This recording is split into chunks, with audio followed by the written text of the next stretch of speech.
Hello everyone, welcome to our channel vision classes. आज हम start करते हैं जो हमारी सीरीज़ थी इतिहास की, उसमें आज हम सेकंड टॉपिक लेकर आए हैं और सेकंड सीरीज है ये। इसमें हम देखेंगे ज़्यादा से ज़्यादा क्वेश्चंस हम इसमें कवर करेंगे, लगभग 40 या 50 क्वेश्चन हम इसमें कवर करेंगे। और ये टॉपिक ऐसा है जिससे कि अगर हम देखें तो इस टॉपिक से रिलेटेड सारे ही एग्ज़ाम्स में क्वेश्चन पुटअप किए जाते हैं, चाहे वो हमारा एग्ज़ाम जीआईसी का हो या फिर यूपी टेट का या फिर हमारा जो स्टेट टेट है, कोई भी टेट का अगर एग्ज़ाम हो तो उसमें भी इससे रिलेटेड क्वेश्चन आंसर पुटअप किए जाते हैं, चाहे सुपर टेट का हो एक्सेट्रा। तो आइए स्टार्ट करते हैं आज की सीरीज़ को, और जल्द ही हम एक और नई सीरीज़ स्टार्ट करेंगे जिसमें आपके यूपी टेट के जितने भी पुराने क्वेश्चंस पेपर हैं वो सारे ही आपको प्रोवाइड किए जाएंगे। इसके लिए आप हमारे चैनल से जुड़े रहिएगा, और जो नए हैं वो आप चैनल को सब्सक्राइब कर लीजिए ताकि जो भी हमारी एग्ज़ाम से रिलेटेड वीडियोस हैं उसका नोटिफिकेशन आपको मिलता रहे। तो आइए स्टार्ट करते हैं आज की सीरीज़ को। जल्द से जल्द क्वेश्चन आंसर्स हमें कंप्लीट करने हैं, डायरेक्ट हम आंसर्स पर यहाँ पर फोकस करेंगे। पहला क्वेश्चन देखते हैं। यहाँ पर हमारा हड़प्पा के लोगों की राज व्यवस्था जैसा कि वस्तुपरक साक्ष्य से प्रमाणित होती है, कैसी थी? तो अगर हम देखें यहाँ पर कैसी थी, कुलीन तंत्रीय थी।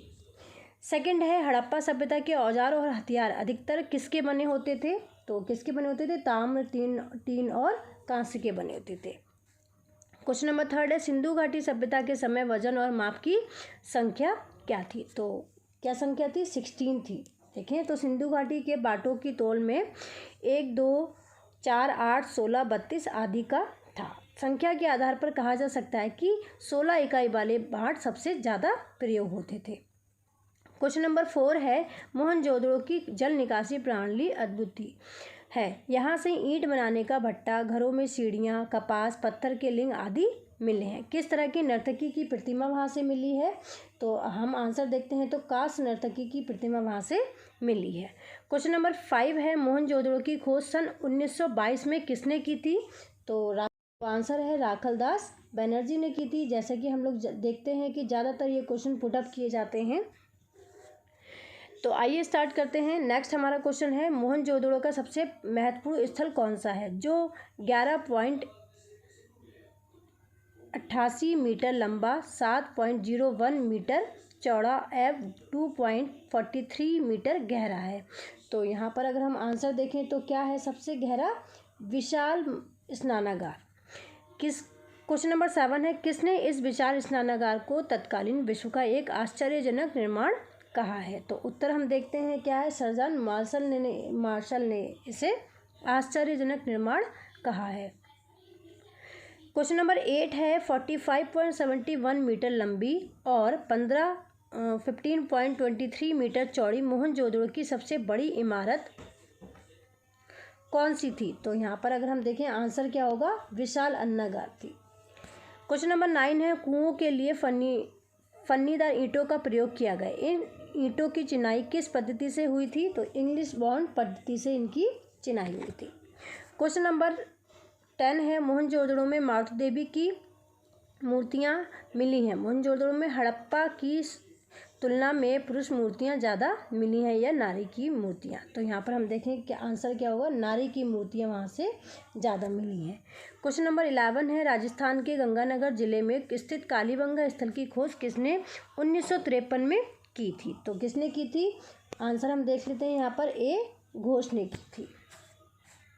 द नेक्स्ट है क्वेश्चन नंबर 12, प्राक हड़प्पा युगीन जुते हुए खेत और हवन कुंडों का साक्ष्य किस स्थल से प्राप्त हुआ है? तो यहाँ पर देखते हैं आंसर किस स्थल से प्राप्त हुआ है? कालीबंगा से प्राप्त हुआ है। क्वेश्चन नंबर 13 है, वह एकमात्र सैंधव शहर कौन सा है जहाँ से ईंटों के एक कृत्रिम गोदीवाड़े का साक्ष्य मिला है? तो कहाँ से मिला है? लोथल से मिला है। क्वेश्चन नंबर 14 है, अहमदाबाद जिले के सरागवाला ग्राम से 80 किलोमीटर दक्षिण में किस नदी के तट पर स्थित लोथल स्थल की खोज हुई? 1957 में डॉक्टर SR राव ने की थी। तो आंसर अगर हम देखें तो आंसर क्या है? भोगवा नदी। द नेक्स्ट है क्वेश्चन नंबर 15 है, सागर तट पर स्थित लोथल कहाँ से व्यापार का प्रमुख बंदरगाह था? तो यहाँ पर अगर हम देखें तो आंसर क्या है? पश्चिम एशिया। क्वेश्चन नंबर 16 है, किस हड़प्पा केंद्र के बारे में माना जाता है कि मेसोपोटामिया के साथ सीधा समुद्र व्यापार होता था? तो लोथल यहाँ पर आंसर हमारा करेक्ट है, सीधा यहाँ से व्यापार होता था। क्वेश्चन नंबर 17 है, किस मुद्रा से प्रतीत होता है कि लोथल सामुद्रिक व्यापारिक गतिविधियों का केंद्र था? उत्तर फारस। उत्तर अगर हम देखें तो क्या है? फारस की मुद्रा है। उत्तर यहाँ पर देखें तो उत्तर क्या है? फारस की मुद्रा। क्वेश्चन नंबर 18 है, ये उत्तर होगा यहाँ पर।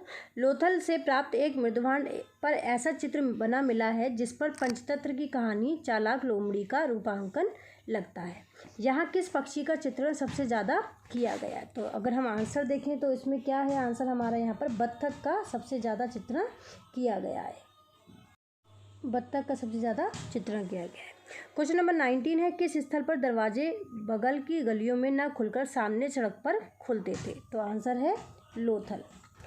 हड़प्पाकालीन वह एकमात्र सिंधु शहर कौन सा था जिसमें नगर दुर्ग का अभाव था? तो अगर हम आंसर देखें तो क्या है? चन्नूदड़ो।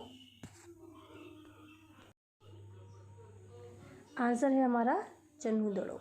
द नेक्स्ट है क्वेश्चन नंबर 21, मोहनजोदड़ो से 130 किमी दक्षिण में स्थित चन्नूदड़ो स्थल का उत्खनन 1931 ईस्वी में किसके नेतृत्व में हुआ? तो आंसर अगर हम देखें तो क्या है? गोपाल मजूमदार। क्वेश्चन नंबर 22 है, वह एकमात्र स्थल कौन सा है जहां से मनके बनाने का कारखाना और वक्राकार ईंटें प्राप्त हुई हैं? तो आंसर देखते हैं क्या है इसका? चन्नूदड़ो। द नेक्स्ट है क्वेश्चन नंबर 23, हरियाणा के हिसार जिले में स्थित वह कौन सा स्थल है जिनकी खोज R.S. विस्ट ने की थी और वहां से पूर्व हड़प्पा एवं हड़प्पा दोनों ही के सांस्कृतिक अवशेष प्राप्त हुए हैं? तो अगर हम आंसर देखें तो क्या आंसर है यहाँ का? बनवाली।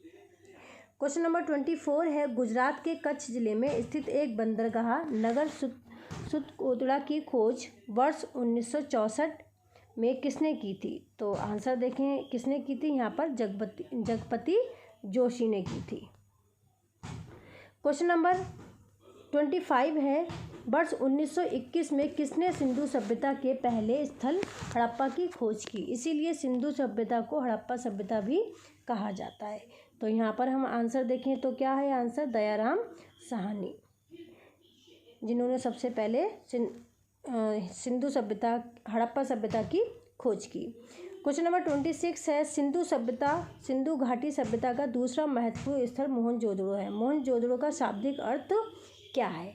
तो यहाँ पर हम देखें शाब्दिक अर्थ क्या है? मृतकों का टीला है। ज़्यादातर ये क्वेश्चंस हमारे रिपीट किए जाते हैं। क्वेश्चन नंबर 27 है, मोहनजोदड़ो में उत्खनन कार्य 1922 में राखलदास बनर्जी के नेतृत्व में आरंभ हुआ। यह स्थल इस समय कहाँ स्थित है? तो आंसर अगर हम देखें तो कहाँ पर स्थित है इस समय? ये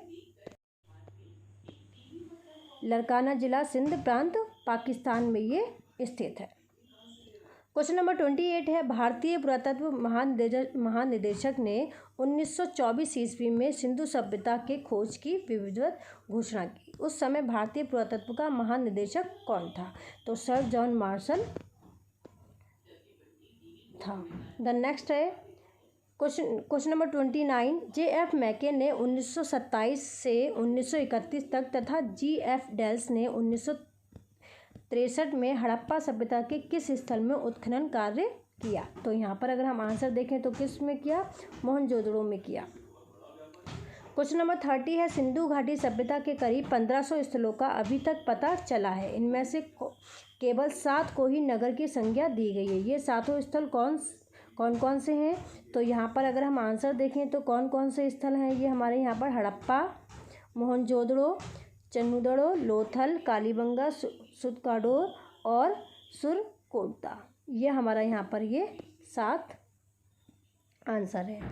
द नेक्स्ट है क्वेश्चन नंबर 31, मोहनजोदड़ो को मृतकों का या प्रेतों का टीला कहा जाता है। राजस्थान स्थित किस स्थल का अर्थ काले रंग की चूड़ियाँ हैं? तो यहाँ पर देखें किसका अर्थ है काले रंग की चूड़ियाँ? कालीबंगा का अर्थ है काले रंग की चूड़ियाँ। क्वेश्चन नंबर 32 है, सिंधु घाटी सभ्यता के विस्तार के कारण किसने हड़प्पा एवं मोहनजोदड़ो को एक विस्तृत साम्राज्य की जुड़वा राजधानियाँ बताया है? तो यहाँ पर अगर हम आंसर देखें तो आंसर क्या है? स्टुअर्ट पिगंट ने बताया है, जुड़वा राजधानियाँ बताया है। क्वेश्चन नंबर 33 है, मोहनजोदड़ो के लोग मुख्यतः किस प्रजाति के माने जाते हैं? तो यहाँ पर हम देखें आंसर क्या है, किस प्रजाति के माने जाते हैं? भूमध्य सागरीय प्रजाति के माने जाते हैं। क्वेश्चन नंबर 34 है, किस सभ्यता के निवासियों को कुओं, खंभों और नालियों के निर्माण का ज्ञान कहा है, किंतु मेहराब के निर्माण के बारे में नहीं पता था? तो यहाँ पर अगर हम आंसर देखें तो क्या है, हड़प्पा के लोगों निवासियों को। द नेक्स्ट है क्वेश्चन नंबर 35, हड़प्पा के लोगों को सामाजिक पद्धति कैसी थी? हड़प्पा के लोगों की सामाजिक पद्धति कैसी थी? उचित समतावादी थी। क्वेश्चन नंबर 36 है, सिंधु घाटी सभ्यता के खुदाई में मिले अवशेषों में तत्कालीन व्यापारियों और आर्थिक विकास के द्योतक क्या है? तो यहाँ पर अगर हम आंसर देखें तो क्या है, मुद्राएं हैं। क्वेश्चन नंबर 37 है, हड़प्पा काल की मुद्राओं के निर्माण में मुख्य रूप से किस द्रव्य का उपयोग किया गया था? तो यहाँ पर हम आंसर देखें, किसका उपयोग किया गया था? टेराकोटा का उपयोग किया गया था। क्वेश्चन नंबर 38 है, हड़प्पा पाकिस्तान के पंजाब प्रांत में स्थित मोंटगोमरी जिले में किस नदी के बाएं तट पर स्थित है? तो किस नदी के बाएं तट पर स्थित है? रावी नदी के बाएं तट पर स्थित है। क्वेश्चन नंबर 39 है, हड़प्पा के टीले के विषय में सर्वप्रथम जानकारी 1826 ईस्वी में चार्ल्स मैसन ने दी थी। इसके पूर्वी टीले का नगर टीला कहा जाता है। पश्चिमी टीले को क्या कहा जाता है? तो यहाँ पर हम आंसर देखें, क्या कहा जाता है? दुर्ग टीला कहा जाता है। दुर्ग टीला कहा जाता है। क्वेश्चन नंबर 40 है, हड़प्पा में सामान्य आवास क्षेत्र के दक्षिण में एक ऐसा कब्रिस्तान स्थित है जिसे समाधि आर 37 नाम दिया गया है। इस कब्रिस्तान से जो ताबूत मिला है वह किस लकड़ी का बना है? तो यहाँ पर आंसर देखें, किसका बना है? देवदार लकड़ी का वो बना हुआ है। नेक्स्ट है क्वेश्चन नंबर 41, हड़प्पा में अन्नागार गढ़ी से बाहर मिला है जबकि मोहनजोदड़ो में यह गढ़ी के अंदर है। 6-6 की 2 पंक्तियों में निर्मित कुल 12 कक्षों वाला एक अन्नागार का अवशेष कहाँ से प्राप्त हुआ है? तो आंसर देखें तो हड़प्पा से ये प्राप्त हुआ है। क्वेश्चन नंबर 42 है, सिंधु घाटी सभ्यता के लोगों का मुख्य व्यवसाय क्या था? तो यहाँ पर हम आंसर देखें, क्या व्यवसाय था? कृषि था। क्वेश्चन नंबर 43, हड़प्पा वासी किस वस्तु के उत्पादन में अग्रणी थे? तो आंसर देखें, क्या है? कपास में वो अग्रणी थे। क्वेश्चन नंबर 44 है, सिंधु घाटी सभ्यता की लिपि किस प्रकार की है? तो देखें तो किस प्रकार की? अज्ञात है, मीन्स उसकी लिपि का अभी तक पता नहीं चल पाया। क्वेश्चन नंबर 45 है, हड़प्पा वासी किस प्रकार की प्राचीन लिपि का उपयोग करते थे? तो यहाँ पर देखें, चित्र लिपि का वो प्रयोग करते थे। द नेक्स्ट है क्वेश्चन नंबर 46, सिंधु लिपि का अर्थ निकालने का प्रयास किसने किया? Doctor Asko Parpola and SR Rao, I Mahadevan आदि ने किया। द नेक्स्ट है क्वेश्चन नंबर, इस तरह से ये टोटल हमारे 46 क्वेश्चंस कंप्लीट होते हैं और इसी तरह से हम आपके सामने और भी सीरीज़ लेकर आते रहेंगे। इसके लिए हमारे चैनल से जुड़े रहिएगा। और भी हम नई सीरीज़ स्टार्ट करेंगे यूपी टेट के लिए, सी टेट के लिए, जिसमें कि आपको सारे ही पुराने क्वेश्चंस पेपर आपको प्रोवाइड किए जाएंगे विद सॉल्यूशन। तो जुड़े रहिएगा हमारे चैनल के साथ में। Thank you.